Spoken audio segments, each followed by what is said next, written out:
Welcome to Visionaries Global Media, your number one source for podcasting entertainment.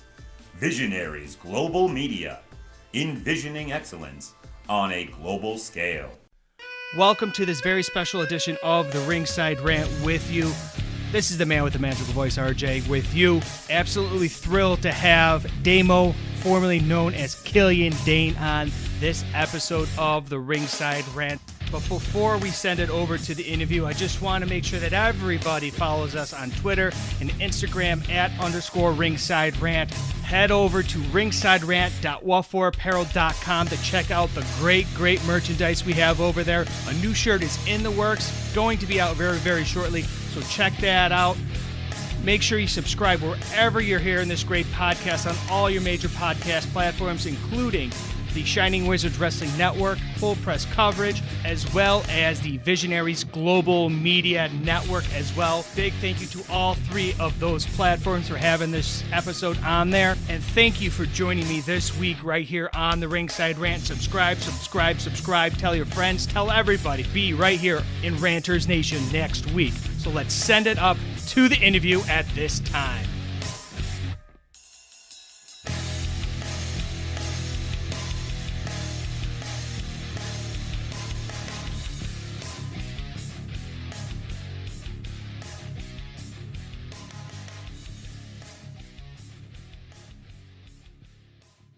Welcome to this very special edition of the Ringside Rant. The man with the magical voice, RJ, here with you. I have the honor of welcoming the man, the myth, the legend, Damo, formerly known as Killian Dane. What's up, my man? I appreciate the talk there, but we'll keep the myth and the legend for another few years, I think, you know. But no, all is good. Thank you very much. And I enjoy the magical voice part. So I'm expecting big things here. So. You know, it's one of those what do they say, gimmicks that we try to live up to. And I've been doing the show, like I mentioned before, for almost 3 years and 3 years straight. So it's like, it's one thing I've learned. You got to stay going, because when you slow down, all the wheels start coming off. So honestly, it was one of those things. Thrilled to have you on, and big fan of what you're doing over with the WWE. Like I said, unfortunately, you were on that list of people that were released a little while ago.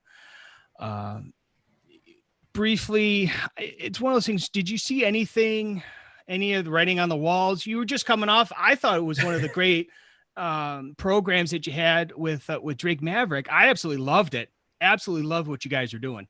No, so honestly, I think we got ourselves maybe into a situation over the last few years where nobody was being released at all, and then this last year has been very different. You know, COVID has thrown a massive spanner in the works of everybody in every professional league, every business across the planet. And originally, you know, we were kind of exempt for a little while, but, you know, it eventually catches up. And me personally, you see the writing on the wall, maybe a year ago, when the first cuts were happening and things like that. I was thinking, you know, that this is one of those situations, you know, that could it be, you know, a bunch of us go at this point. I was very lucky that it didn't happen then, especially with how last year turned out. So I'm actually incredibly grateful of the timing in one way, and very angry at the same time. So, but no, did I see it coming? No, not at all. Like this, we actually featured on television quite a lot this last few months, really. Like the feud with Imperium, and then the match with, you know, it culminated in the match to Alexander Wolf, which, you know, we didn't know at the time was literally his last hurrah as well. So, you know, there was a lot of things that you just did not see coming at all. But listen, this is a fickle industry. It always has been. There'll be periods where it'll ebb and flow, and you'll be rocking and rolling, and there's going to be times where, you know, bad things happen, sadly, and we, you know, sadly myself and a few of the other guys, great, incredible talents actually, who've been let go at this time. And, you know, it is a part of the industry. It always has been. You know, there's been plenty of guys before me who were incredible talents who got released.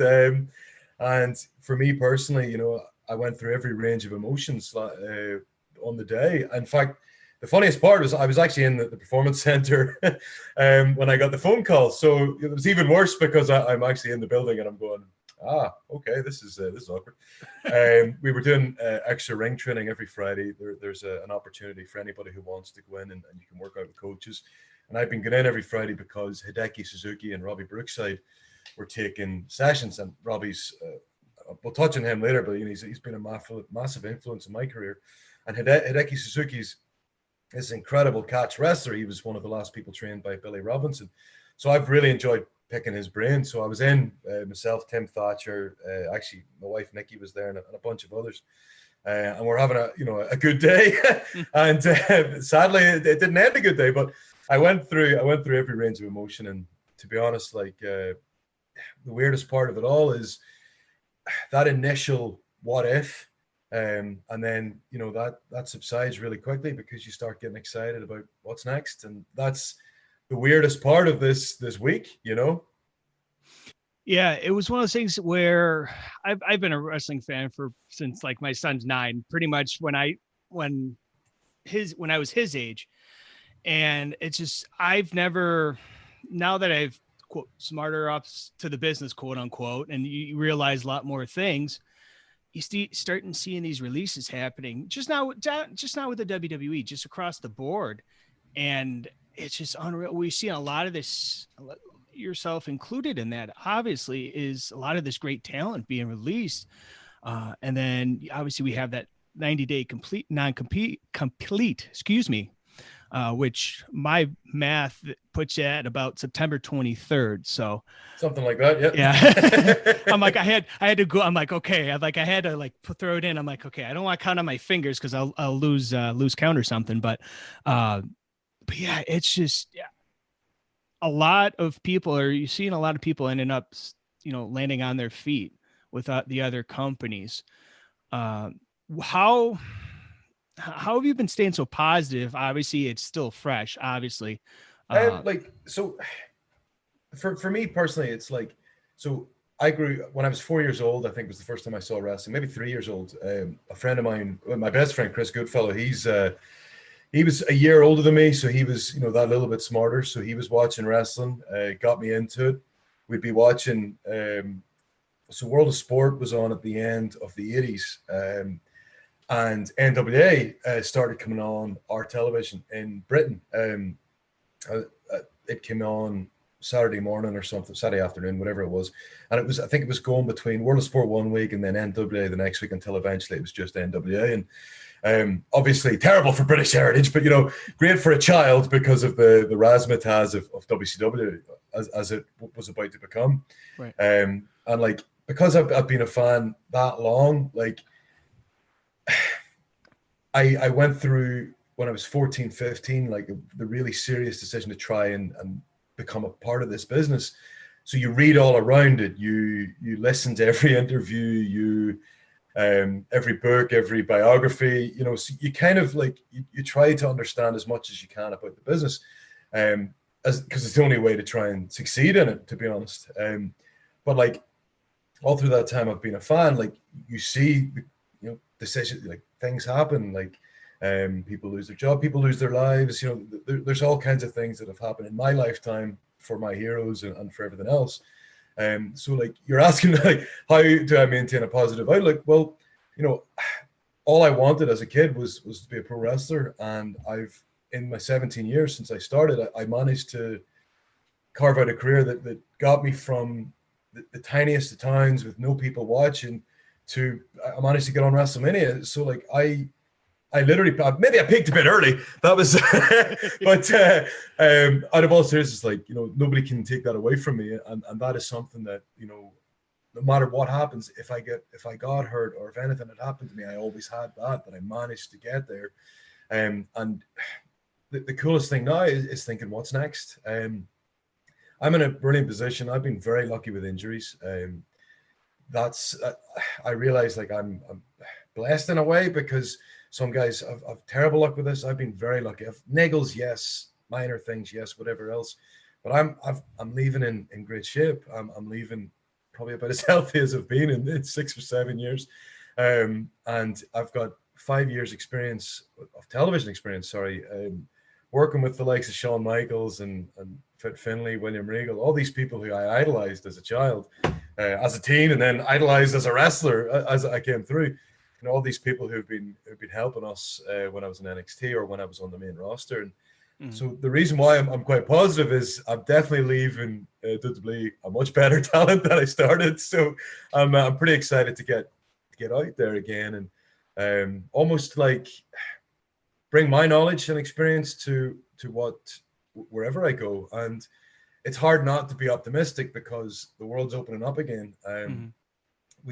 We're in this brilliant position now that we're kind of on the other side of COVID, that the world will start again, and it'll be a lot easier for people like me to get around the world. And I still have a few things on the bucket list I wanted to do, and this kind of gives me maybe the kick up the arse I need to make those things happen. So Well, now that a lot of things are opening up, I don't know how the UK has been. I know a few people that live over that area. Was that ever the possibility when you came down? I don't want to say came down, because it's more of a lateral move at this point. When you went from the main roster to NXT, was there ever a discussion of going over to NXT UK? A bunch of times. So when I first started with NXT, the UK was being talked about as a possibility. So I was all set to go in the first tournament and things like that, and then I was put into Sanity. So then that changed everybody's perception, because I couldn't really go and be like a national representative, for Northern Ireland or whatever in the first tournament, while also being a crazy guy back in the States. So, there was, I mean, even when we were first talking about it, like I was speaking to some of the people who were creating it, and we were talking about names because they were, worried about offending people and whatever else, because calling something the UK and end up WWE UK, sorry, and then bringing in Irish people and whatever else, was it going to be a problem, whatever. So, there's all kinds of crazy questions when it first started. But yeah, no, we talked about it right at the start, and then later on again, there was another time I was meant to go over, and it just didn't happen. I think we were getting promoted. I think so. That just didn't become a possibility. But when I was up on the main roster, and we had a couple of good moments, a couple of bad moments, and I said to Triple H, I said, like, listen, if there's anything on NXT UK just to supplement this, I'd be more than happy to do it, because for me personally, I think I was 33 or 34, and I was raring to go, ready to wrestle. So literally the first thing that did happen when I did come down to NXT is we went over to the Download Festival, and I got to do a few matches in the Download Festival with all the NXT UK guys, which was awesome for me, because a lot of those guys, I knew from the scene, or I trained.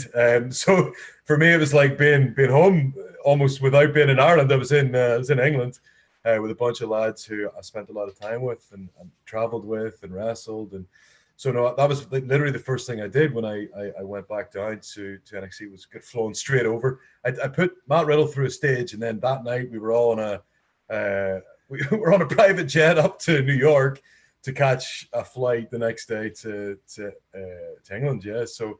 I got to have a little taste of the NXT UK, but sadly I never got to do on the main tapings and things like that. But one of the craziest things is right before COVID was about to hit, myself and Eric Young at the time were going to go to NXT UK, and we were going to feud with Alexander Wolf and Imperium, with the potential of will he, won't he with Wolf. So, but COVID hit. Releases happen, things change, there's no travel to the UK. All the guys over there were completely isolated from us, we were isolated from them. In fact, everybody, I guess everybody across the world was isolated, so that there was no more crossover, and sadly that wasn't going to happen. But the craziest part of it all for me was it was going to be in NXT Dublin, which would have been utterly outrageous, and that would have been the best possible experience for me. But it sadly wasn't to be, with the way COVID went and everything else. But it's one of those cool what if scenarios that EY and I'll text each other about and stuff. So yeah, it's when we talked before we hit it record.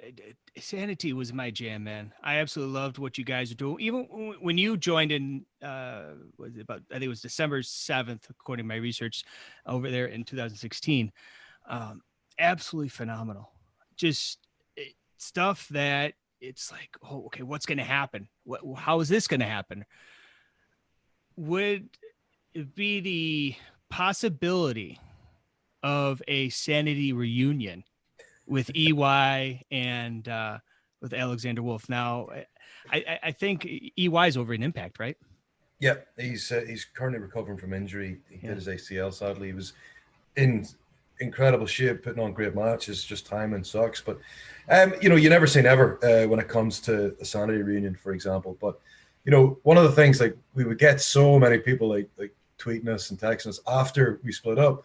And it's one of those things, like with Sanity, it was always going to have a shelf life, because we start as like really crazy, and then we need to start showing focus for who we go after next. And one of the hardest parts is when we got promoted and whatever else was, it needed to be a new Sanity, especially with Nikki not a part of the group. And how crazy could we go on national television? So there was a lot of ifs and buts and everything else. But for me personally, like it was one of the best experiences of my life. But the very first day, you're talking about December 7th. So we filmed that a couple of weeks ago in the November. And that was the best and the worst day of my life.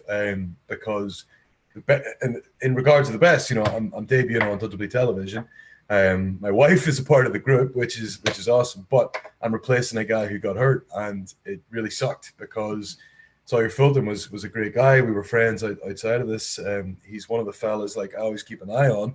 And it was literally the worst day of my life because, replacing somebody sucks. Somebody gets hurt, and then, months later, he got released himself. And like, I think I had like about 8 waves of guilt, you know what I mean? Because every time something else happened and you're like, oh God, poor Sawyer, you know what I mean? But he's a great talent, and he's done really well for himself, and he's carving out a name for himself now and Impact himself. So, all fingers crossed for him and what he does next. But it was just a terrible situation, having to, replace him. And then at the same time, you're going, well, this is my dream, and this is everything I've ever wanted. And, it was a crazy, like, double-edged sword for me. But, there was brilliant times. EY, I'd wrestled before. We wrestled in Impact, actually, in one of the UK tours. They were over, and myself and a few other guys who were kind of doing okay on the scene were invited in to do a few shows. And EY and I, like, had this, we crammed everything into a 4-minute match. Immediately jammed with him as a person. He's just this infectious personality, really cool guy, great leader in the locker room as well. Like, he was willing to help anybody. Some people listened, some people didn't. But like, he was one of those people who just had everything. He even had like the crazy raspy voice, which just made him sound so different to everybody. And then Alexander Wolf became my best friend. So like, I'd met, again, he's another fella I met, like literally as he was getting signed, he was giving me advice on my tryouts. My tryouts were after his, and his advice really helped me because a lot of guys would be doing these 2 or 3 day affairs. Like the tryouts in Britain were crazy at the time. They were like 8 hours of drills and whatever else to see who would, in-ring drills, cardio drills, everything else, to see, who could handle it and who had a bad attitude, who had a good attitude, and then there'd be matches at the end. But Wolf would give me really good advice, just simple stuff about what I should wear foot-wise and things like that. Because if I was wearing my wrestling boots, for example, my calves would eventually cramp up or my feet would eventually cramp up. So he was saying, well, why don't you use your shooter boots? You'll get through the drills a breeze. And he was right. Like I'd done a tryout years before that, but I was in full boots and like full gear or whatever it was. And it was agony. It was torture. But I did it in my I think it was trainers or shooter boots, whatever else. And it was a breeze. Like I ended up like having fun on the tryouts more than anything. Like we prepared a lot for the cardio elements and things like that. But his concept was really smart. He even told me like bring things to like isotonic drinks, whatever else, just to make sure you can keep the acid at bay. And he was right. So and then even when so Nikki got signed 6 months before I did, and Wolf and Sawyer were both incredibly nice to her, and they helped her a lot when they were on a tour. So it's just little things like that. And then when I joined the group, I'm like immediately, I'm with two guys I already know and my wife, and I become great friends with both of them. Like the traveling with those guys was the utter best. We made every house show we did, every time we went to was like an adventure, because we got to a point where we'd be hiring Airbnbs instead of going to hotels, as a way of just kind of make it interesting. And there were some brilliant experiences and some awful experiences, shall we say? But honestly, the two guys like made every 5 hour, 6 hour, 8 hour journey simple, and like they'll be friends for life. And like if we ever do something again together, it'll be incredible. So that would be something that we'd all look forward to, I'd imagine. So I'll pencil in September 24th for that. I'm joking. But honestly, it was one of those things that it was just blowing my mind. I'm like, okay, what was going on? Was there anything like on the main roster? Do you think that pretty much Sanity ran its course, or do you think that you were just, had the possibility of doing more? So the way it was explained to me was the creative or the people in charge of creative saw a promo of ours and loved it. And I think they were all ready to go, ready to do something with us. And then a couple of weeks later, they watched the promo again, didn't like it. And I think that was about it for us. So honestly, sometimes it's as simple as that. And a lot of it's timing. The Bludgeon Brothers were the main team at the time. I honestly feel it was just bad timing. If it had maybe been New Day or Usos on top, maybe we could have come in and been maybe more aggressive with them. So there was maybe not a great pathway right at the start, and it's hard to blame anybody. Like it could be as much our fault as it is their fault, whatever. But realistically, we didn't have many opportunities. I went from being the singles guy of Sanity to doing 6-man tags, and it's difficult to go from okay, I can do a really cool thing in whatever amount of minutes, but okay, now you're playing heels, you've got a minute of heat and go home. So like that, but that is the nature of the business. Maybe we just didn't do enough at the time. I got a bit unlucky that I wore my blue kilt on the first taping. They didn't like it. I was like, oh crap, I should have worn a black one or something like that. We were trying to be cool, coming in all color coordinated. They didn't like it.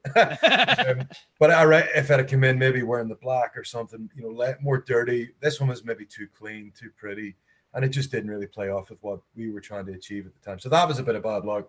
I then tried a bunch of different things gear-wise until I was finally happy with what I had chosen, and then by that point we were done as a group on TV.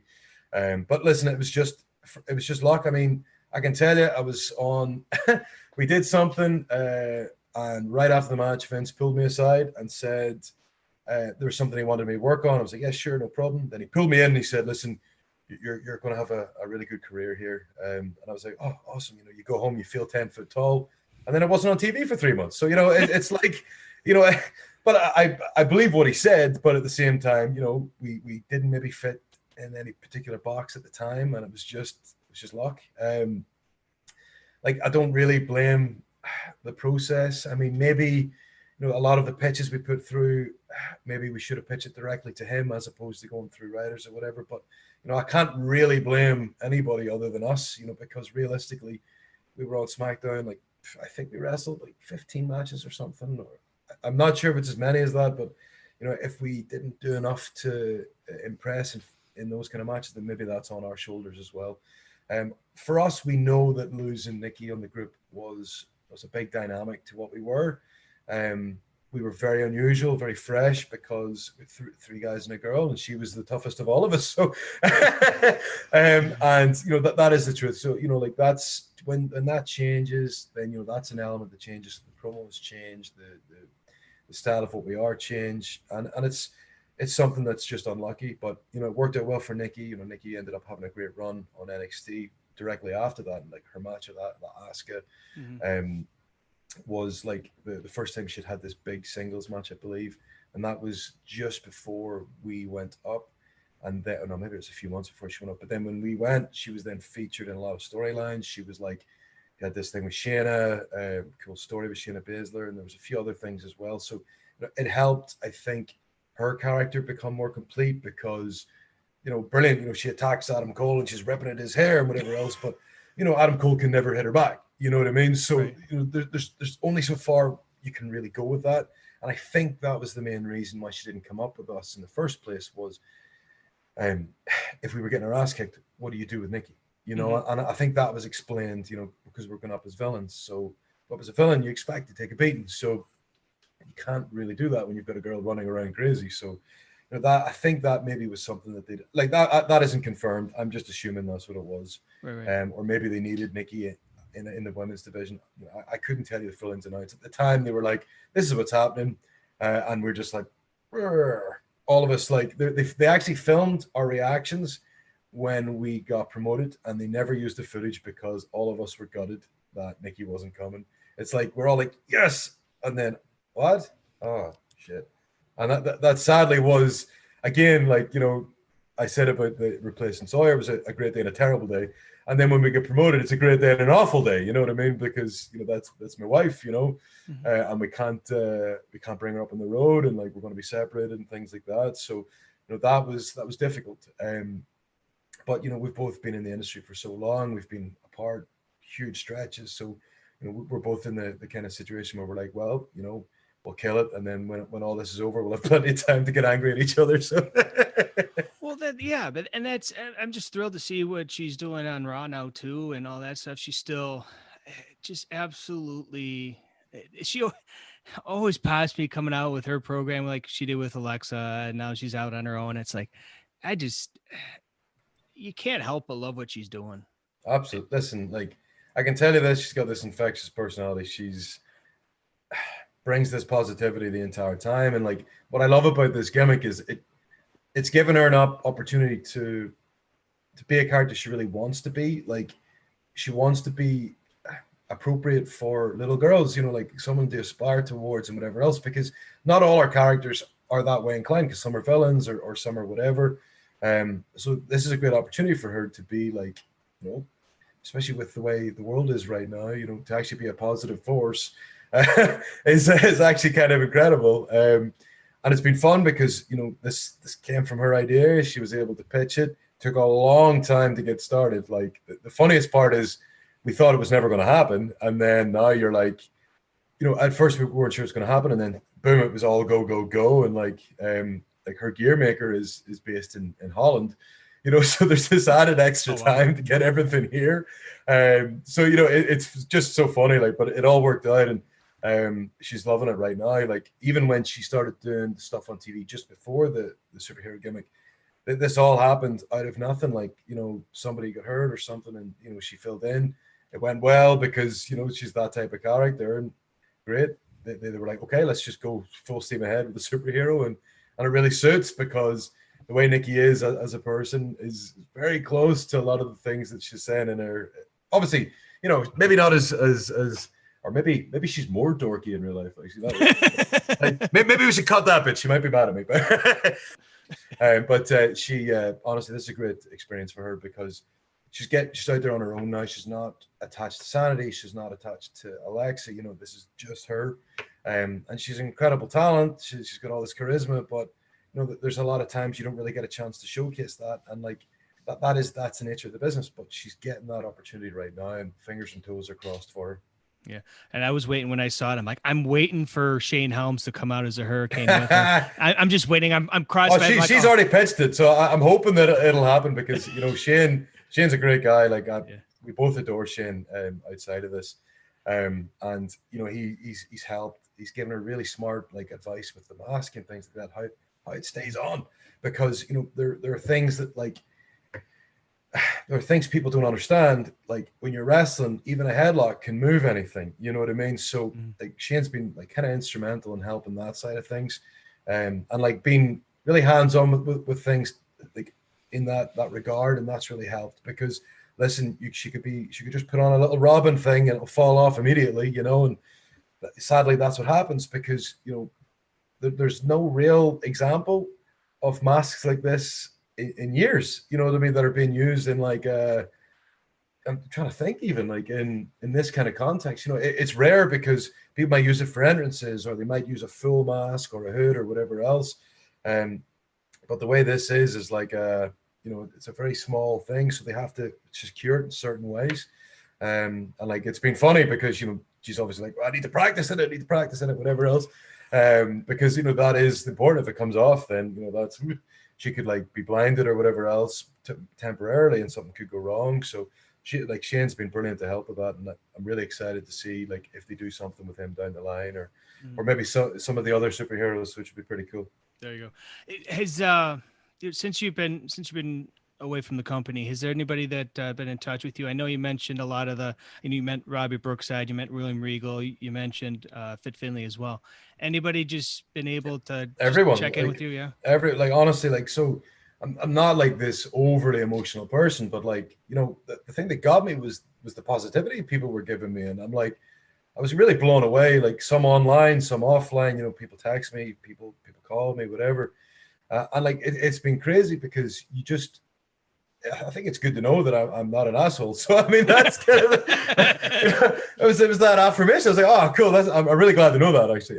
Yeah. You know, I try not to be, you know, but it's good to know. No, out of all seriousness, like some of my heroes like texted me and stuff like that. And it's, you know, it's really humbling, and like, it's just, that's been the loveliest part of it.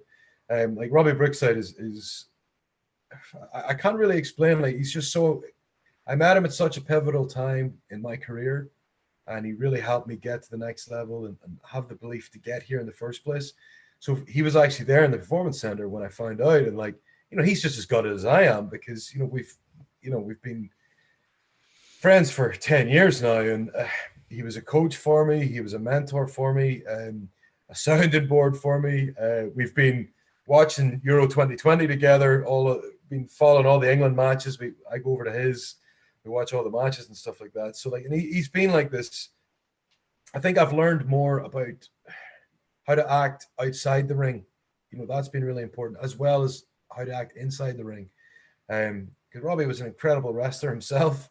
And then it's more his professional courtesy and things like that, which have been imperative to Nikki and I's development, because we learned so much more about how to be, you know, good people in the industry. You know what I mean? And like, how he is with new people, and especially, is something that I want to model myself on.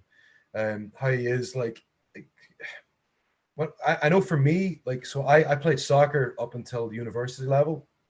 And like, I think if, you know, the best coaches I had when I was playing soccer, or when I was in rugby or judo or anything else. And then when I started training with Robbie, like, so I started training with him, I'd been wrestling 7 years or something like that. And he was this incredible coach. It was just, it completely changed my concept of, how to deal with people in wrestling. And he made me take it seriously in a much different way than I had before. Like, you know, he was so encouraging, like, and he could really command, say he had 50 people, or if he had 3 people, 2 people, whatever, he managed to have individual moments with every 50 people there, whatever it was, or, you know, and everybody walks away with a smile on their face, knowing that they've worked as hard as they possibly can. And if somebody was really struggling, he was utterly brilliant with them, and his patience is outstanding. And he works with the new recruits every time they come into the PC. The first person they see is Robbie, and he's the perfect guy for the job, because he has the patience and the wherewithal to help everybody. And there's been people who've come in who aren't athletes. There's people who've come in who've been like presenters on television and things like that, who, you know, are giving this a try and whatever. And he's just as patient with them as he is with, you know, high level athletes who join from the NCAA or whatever else, or from other wrestling companies, you know, and he shows the same patience with all of them. And there's not one person who walks out of that building unhappy with Robbie Brookside, I can tell you that. So it was great for me that he was there. And then I went to see him a couple of days later. And he was like, you know, if you need me, come beforehand and whatever else. But like, you know, he's been a brilliant part of it. But on top of him, like William Regal as well, like he was instrumental in me getting signed. Like he he put all my stuff before the bosses when they weren't hiring. And I just started doing, my momentum had really started picking up in 2015. I did a tryout early 2015, and it looked like there was nothing coming. So I literally, oh, no problem, I'll set up, and I had my path sorted. I knew exactly where I was going. I was wrestling for Rev Pro, and I had done a bunch of matches against Ishii, Nakamura, Tanahashi, all these incredible talents coming out of New Japan. And, I just happened to send them on to William Regal. And the best part was they were interested in Nakamura at the time, and they needed footage of Nakamura, and they couldn't get New Japan footage, obviously. So they ended up using the footage of me and Nakamura, which I imagine is probably how I ended up getting that next tryout and then getting signed or whatever else. So it's funny, like that was all down to Regal, because at my tryout where it didn't look likely, he had me cut a promo for him. And like I've never really done many promos in WWE, obviously outside of the shows. We do a lot of promo practice, whatever else. But I'd cut promos a lot more on the indies. They needed me to be a more stoic character and whatever else on NXT TV because I was the heater of the Sanity group. But before I got signed, like I did a promo for Regal, and he was like, "That was incredible." I was like, "Oh wow, okay, that's awesome. Like that's a rarity."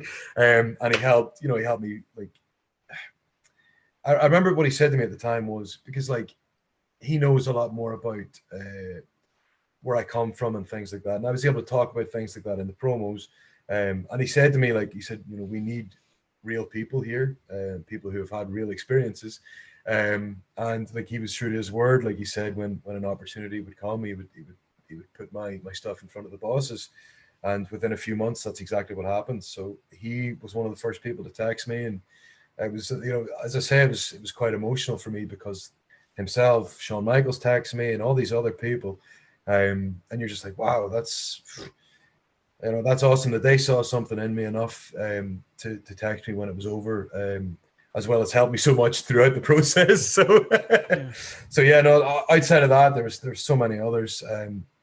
Like Brian Kendrick rang me the other day. He's a producer here. He's somebody who I've met a bunch of times on the indies as well. And I got on great with when we were on SmackDown. He was on 205, and I got on great with him. And like he's just one of those guys who like. It's just such a positive influence on a locker room and as a coach as well. So just so many people who reached out. So it's been an incredible week in some ways, because you don't necessarily expect, you don't know what to expect. Sorry, I think that's the word I'm looking for. And I was very blessed that all these people were able to reach out, and so many of them are my heroes. And it's been really cool, and it's good to know that like a lot of them will be looking out for what I do next and stuff like that as well, which is pretty cool. And they'll be there for advice, which is even more important. Yeah. I for one, and I know I'm not the only one, is definitely looking forward to what you got coming up next. It goes back to when Cody got released or asked for his release, when he left the company, we'll say. He had that list of guys he wants to work with. Have you made a list? So it won't be as dramatic as Cody's one, I think. Like his, in fairness to me, did a really good way of kind of marketing how he was going to go about his next bit. And funny, I met Cody during that period, and he had said like, I want to wrestle with you. And I was like, this is my last appearance before I go to WWE.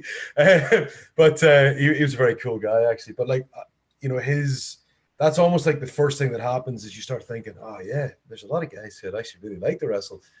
So yeah, like while I haven't made a really cool list, there is a bunch of people. Like obviously, back home in Europe, my favorite opponents were Rampage Brown and Joe Coffey. Now both of them are attached to NXT UK, but I'm hoping that I'll be able to wrestle them in other companies, depending on how it works out. They're just two guys who I genuinely adored wrestling. I adore watching wrestle. So I'm hoping that we'll be able to link up again at some point, as well as Axel Tischer, the former Alexander Wolf. we had such a short match. We would definitely love to try and get in there. There's nobody I think would love hitting each other more than us. So that's all of the good and the bad of our friendship. But no, like honestly, other than that, like I'd love to link up with Eric Young again. Love to fight him. Miro was a guy who I think I only wrestled once on a house show. It would be incredible to get in there with him properly.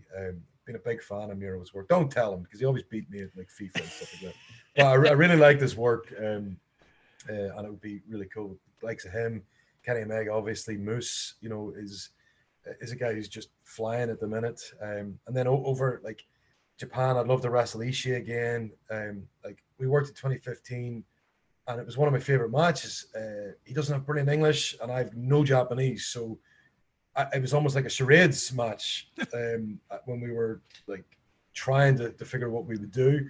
But the stuff that we didn't think of that just happened naturally out there is one of the coolest parts for me, because wrestling is universal. So the stuff we were doing that happened naturally, organically, was incredible. And like he was Tomohiro Ishii's this outrageously talented wrestler.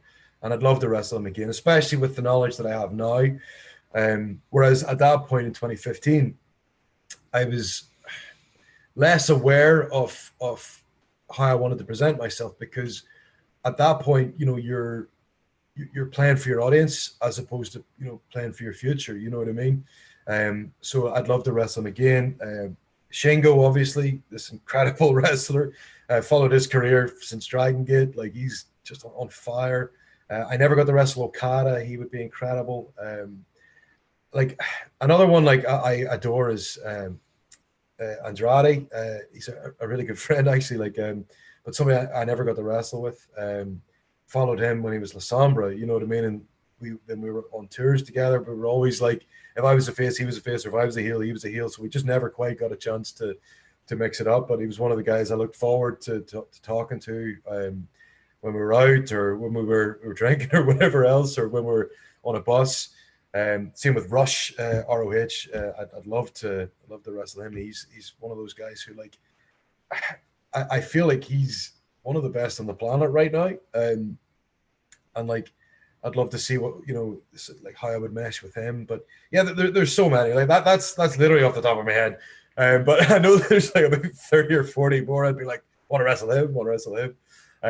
But yeah, like the beauty of this is I can kind of pick and choose a little bit, and that's something that I'm going to try and do, because I'd love an opportunity to wrestle a bunch of these people, and there's just so many opportunities at the minute, and there's so many agreements and all these things at the minute, so these things can happen. So I'm very excited to see what the future brings, and then even like back home in Ireland, there's so many guys coming through at the minute who I've barely had a chance to see, because COVID's been awful for a lot of guys there. But so I'd love to really see what the scene's like back home in Ireland or back in Scotland. I came through with I originally moved to Scotland when I was 18 years old to start training to be a wrestler. And like I kind of came up through that scene. So there's so many guys who've came through in the last 5 years who haven't really had a chance to see yet. So I'm really excited to see who's the next to come through, because we had this great batch of lads come out like 2009, 2010, 2011, and girls, sorry, lads and ladies. There was so many good ones who came through. Like there's Piper Niven's now on Raw.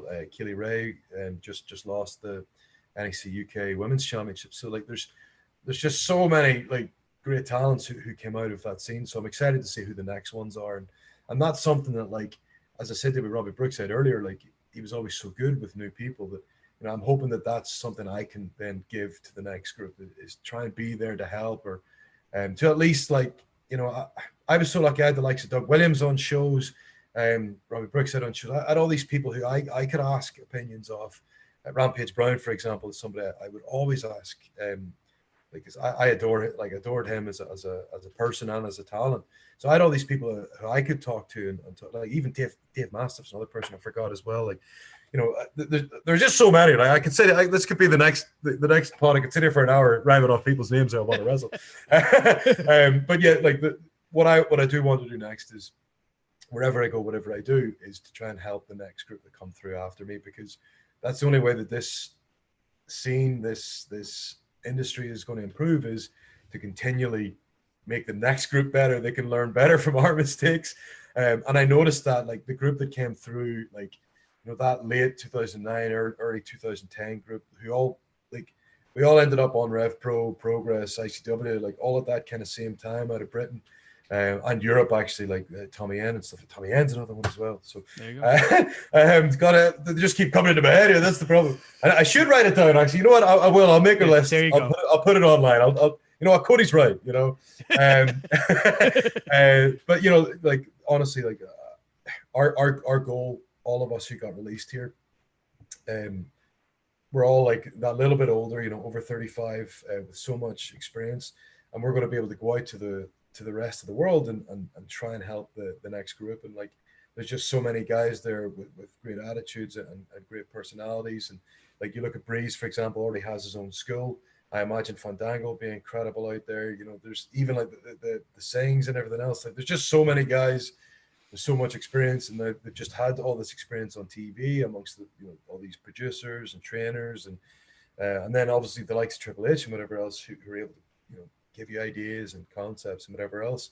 And now we're getting to go out there to the rest of the world, and hopefully we can do a better, an even better job than what came before us. And that should be all of our goals, because I know that's definitely my goal.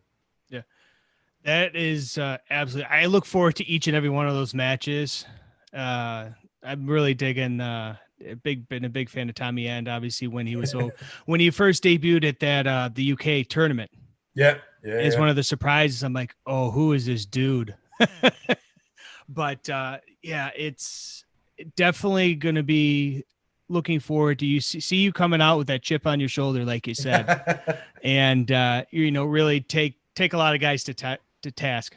Honestly, like, so when I wrote that, like, it was something that it's always in the back of my head, because it took having a chip on my shoulder to get all the way from Belfast in a time with no other professional wrestling really to eventually get here to this point in my life. And the journey has been crazy. It's been incredible, but I've had to have these moments where, yes, you meet the right people who help in one way, who educate you or whatever else, but you have to have that raw determination to get anything in life. And I've been very blessed that the right things have happened at right times, but I know that my attitude has been the driving force behind that. And that is something that I'm going to take to the next stage. I am angry, but like, I want to showcase that anger in the most positive way possible. And it's going to be in the middle of a wrestling ring, and that's where it's going to really come out. You're going to get to see something that I know is inside of me, and it's something that's been begging to get out. Like, COVID has kind of stopped all of us from really like getting a chance to go. I went from wrestling 4 or 5 times a week to wrestling once a month or whatever else. So yes, my body is in great shape, but my mind is raring to go, and that's something that I'm very excited for the future. So this next few years are going to be very interesting. Definitely looking forward to that. And like I said before, looking forward to what you got coming down the pipeline with whomever you're wrestling, and get that, like I said, get that list going, and make sure you can just tag Cody in it, say that I told you it was okay.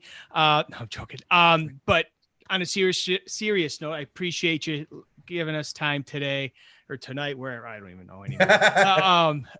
What are ways people can follow you social media wise, get a hold of you if they want to book you, merchandise, all, the routine. I've tried to make it really easy, right? So yeah, I've went Damo Mackle, all one word, at yahoo.com. That's my email address, but it's also the same for Instagram and Twitter. It's Damo Mackle, at Damo Mackle on both. So I'll hopefully soon in the next few months, I'll figure out how to use Twitch. So that is, that's something that like I've wanted to do for about 4 years since it began. Mm-hmm. I've never quite got it right to, but it's also Damo Mackle on there as well. So, well, it'll be the same across the board. So, well, there's another way for you to beat Miro. You can beat him at over Twitch. I'm gonna have, honestly, so he was one of the most frustrating opponents. So I have to practice a lot before I get back to him. For some reason, always have my number. I could beat everybody and then lose to Miro. It'd be the most. He's very good at it. Very good at it. So. Awesome, man. I appreciate the time and look forward to the future for you. Thank you very much.